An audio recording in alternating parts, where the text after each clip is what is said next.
अगर आप भी चाहते हैं डमरू म्यूजिक का ऑडियो वीडियो सबसे पहले आप तक पहुंचे तो लाल कलर के बटन दबा के चैनल को सब्सक्राइब करें और साथ में बेल आइकन को हम होई बंगाल वाली तनी अलगेस कौन बाबू डांस। हम होई बंगाल वाली नाचला कम लाइन मारेला बेसी लागो त पीक दारू आइल बारो देसी कर जनी छूछा दे हम गाली तनी अलगे से कल बाबू डांस। हम होई बंगाल वाली तनी अलगे से कल बाबू डांस। हम होई बंगाल वाली।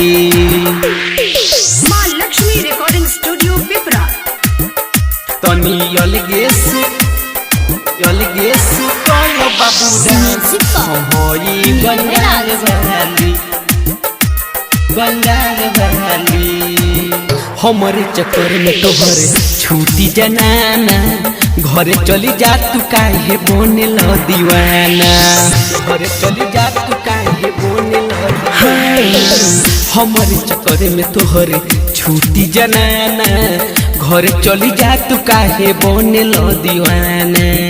इहे बकाम हमर रोजे की रोजे जाहिल कितना आके हमारा सोझे कोई के आपनो जेब खाली तनी अलगे से कौन बाबू डांस। हम होई बंगाल वाली तनी अलगे से कौन बाबू डांस। हम होई बंगाल वाली। हम होई बंगाल वाली तनी अलगे से कौन बाबू डांस। हम होई बंगाल वाली संजित मैसेज करना सेंड हो बीनू बिजोर हमर हवे बॉयफ्रेंड हो। बीनू बिजोर हमर हवे बॉयफ्रेंड। संजित मैसेज करना सेंड हो रीत सराही हमर होवे बॉयफ्रेंड हो। सुनिए के मुंह से गिरावेला पानी उहे सधाई हमर गोदरोल जवानी जोहिया बनोबो कर घर वाली तनी अलगे से कल बाबू डांस। हम होई बंगाल वाली तनी अलगे से कल बाबू डांस।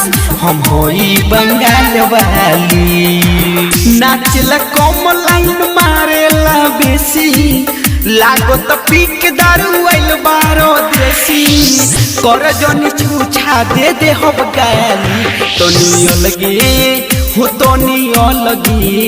तनी अलगे से कल बाबू डांस।